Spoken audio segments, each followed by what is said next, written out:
Choisir, c'est renoncer.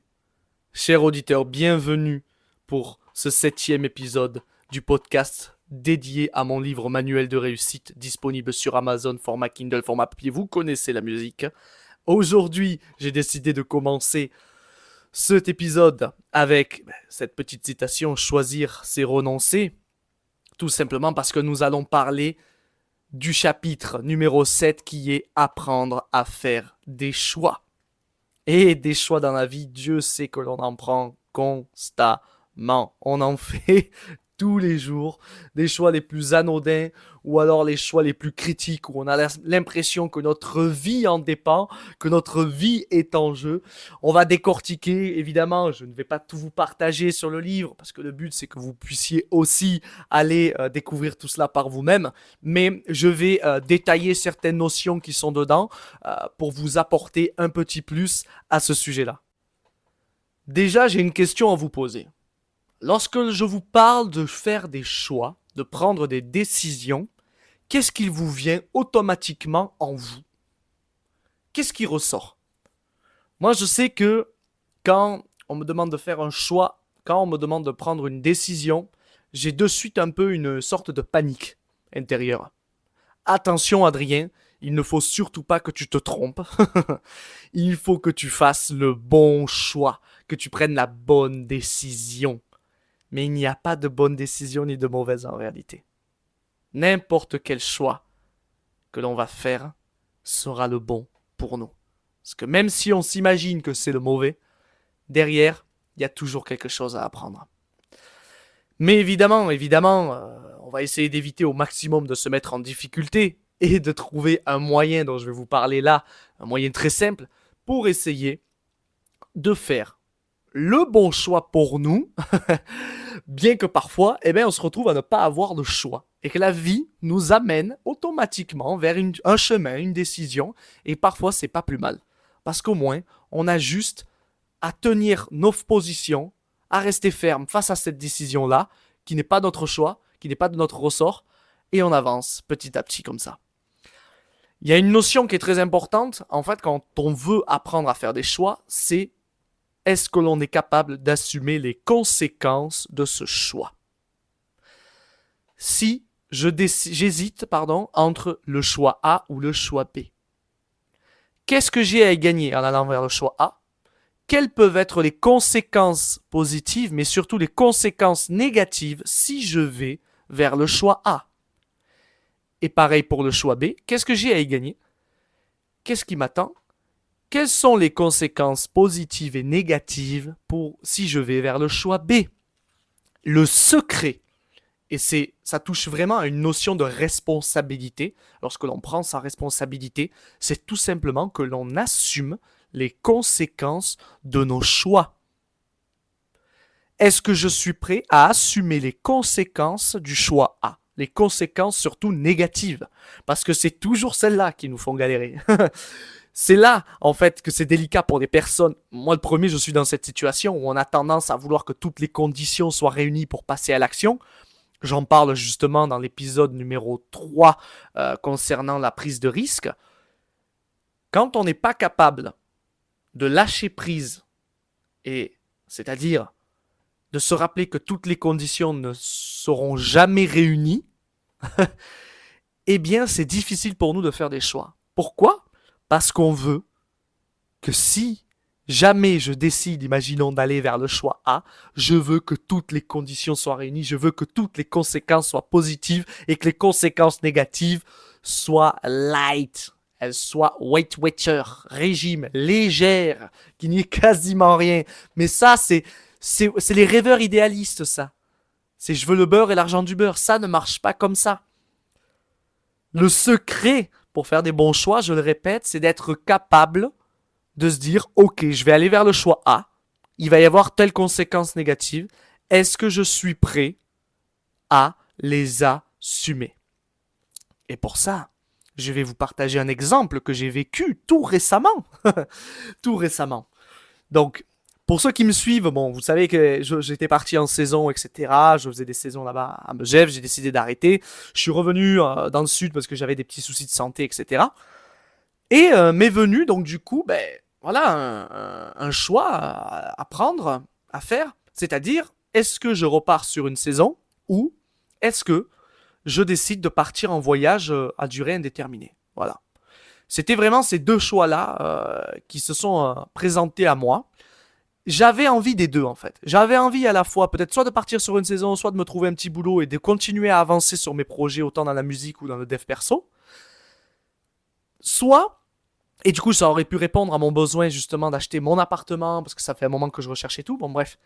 Soit en fait j'avais pris la décision de me dire ok ben je pars en voyage à durée indéterminée parce que c'est vrai que c'est quelque chose que j'ai vraiment envie de faire, de découvrir, de bouger. Je me l'étais promis en plus quand ma santé était vraiment au plus bas, que si ça allait mieux, j'allais le faire. Et en même temps, j'en profiterai pour avancer dans mes projets et tout aussi à distance. Mais voilà, l'inconvénient, la conséquence négative qu'il y avait, parce que tout tourne autour de ça en fait. Tout tourne autour de ça. C'est que la conséquence négative, si je me permettais de partir en voyage, c'était l'argent. Je me suis dit, là, Adrien, il y a une partie de toi qui se dit que tu vas évidemment avoir beaucoup moins d'argent quand tu vas rentrer, parce que forcément ça a un coût de voyager, que peut-être que tu ne pourras pas prendre ton appartement directement, donc tu vas devoir loger chez quelqu'un en attendant, peut-être que tu vas revenir et ça va être difficile de te remettre dans le bain du travail parce que tu auras vécu peut-être, imaginons 5-6 mois incroyables à l'étranger. Bon bref, il y avait ces conséquences négatives là. De l'autre côté, si j'avais décidé, imaginons, de trouver quelque chose de plus stable, d'avoir mon appartement, d'acheter et du coup d'avancer dans mes projets sereinement, il y a une partie de moi qui me disait, mais en fait, est-ce que je vais vraiment être heureux comme ça? Est-ce que je vais pas juste péter les plombs? Est-ce que je vais pas, au moment où je vais lancer tout ça, me dire, mais en fait, j'en peux plus, je trouve rien, il y a rien qui se passe comme je veux, j'ai pas la motivation, j'en ai marre, je vais péter les plombs, quoi. C'était ça qui se mettait en place, quoi, tu vois. Et ça a été un choix très difficile. Alors, la vie m'a amené à faire un choix aussi. Hein. Du coup, généralement, elle a tendance à nous guider. J'ai tenté beaucoup de projets, beaucoup de choses, etc. Il n'y a rien qui a fonctionné, mais vraiment rien. Le voyage, ben, en 2-2, j'ai trouvé un billet d'avion. En 2-2, j'ai pu avoir le matos, etc. C'était très très simple. Et voilà, ça a commencé à se dessiner. Le choix commençait à se dessiner vraiment. Et ensuite, bon, ben, j'ai dû confirmer au bout d'un moment, tout en étant quand même capable de rester ouvert. Parce que je me suis dit, ok, imaginons, je pars, et là, il y a une opportunité incroyable, en tout cas que je juge incroyable, qui se présente. Est-ce que je suis capable de la saisir ou est-ce que je reste sur ma décision en mode, ben là, j'ai décidé de partir à durée indéterminée, ben je pars et je verrai en rentrant. Alors, ça, c'est une situation qui est très délicate souvent parce que on a tendance à avoir du mal à être dans un entre-deux. Moi également, je le suis. La meilleure des solutions, ça serait de voir les choses comme ça. C'est de se dire, je pars, et si à un moment donné, il y a quelque chose qui se présente de vraiment bien, eh bien, je rentre, j'aurai fait mon petit trip, et j'avance dans ce projet, peu importe si c'est une opportunité professionnelle ou autre, ou vraiment quelque chose de concret et d'intéressant pour moi. Que je juge en tout cas de vraiment, que c'est vraiment une belle opportunité. Ça serait vraiment l'idéal d'agir comme ça.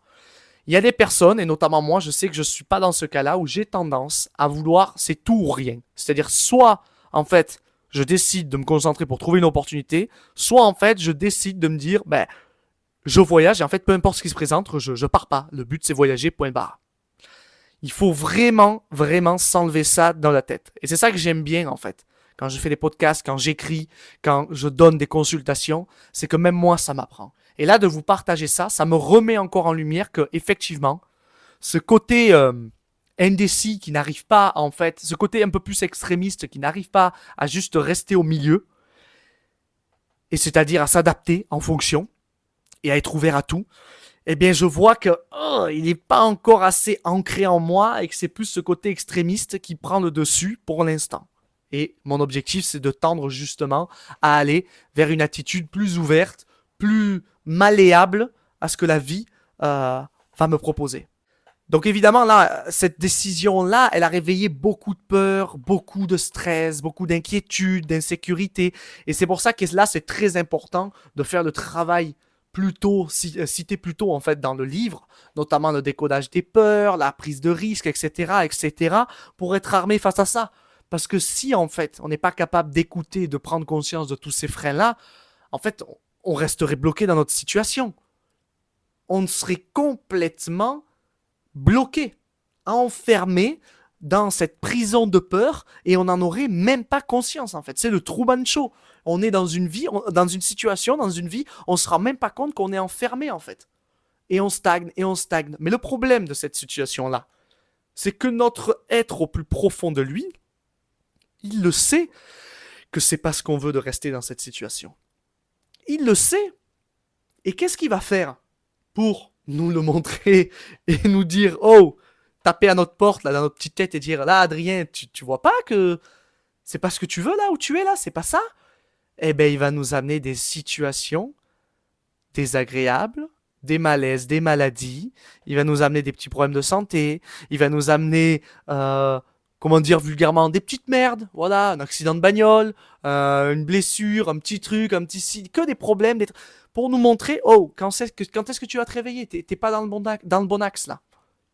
C'est pas la bonne décision que de rester dans cette situation où tu n'en prends aucune. Ça, c'est très important. Prendre des décisions, c'est difficile, mais subir une passivité, c'est pire encore. Subir une décision, c'est pire que de devoir en prendre une et d'assumer les conséquences négatives. Pensez bien à cela. Et je vais terminer ce petit épisode avec une phrase, une citation que je trouve extrêmement intéressante, qui nous vient de l'univers, de Dieu, de qui vous voulez. J'ai dû te mettre dans l'inconfort, car sinon, tu n'aurais jamais bougé. Je vais la répéter. La vie nous met dans l'inconfort, car sinon, on ne passera jamais à l'action. Sur ce, je vais vous laisser. Je vous invite à vous procurer le livre. Je vous rappelle qu'à la fin de chaque chapitre, il y a un résumé avec des notions, il y a des exercices avec un défi. Tout cela pour expérimenter, pour vous aider à prendre conscience de ce qu'il se passe dans votre vie, vous libérer de vos propres blocages et vos propres freins, et ensuite vous réaliser et vous épanouir. À très vite mes amis.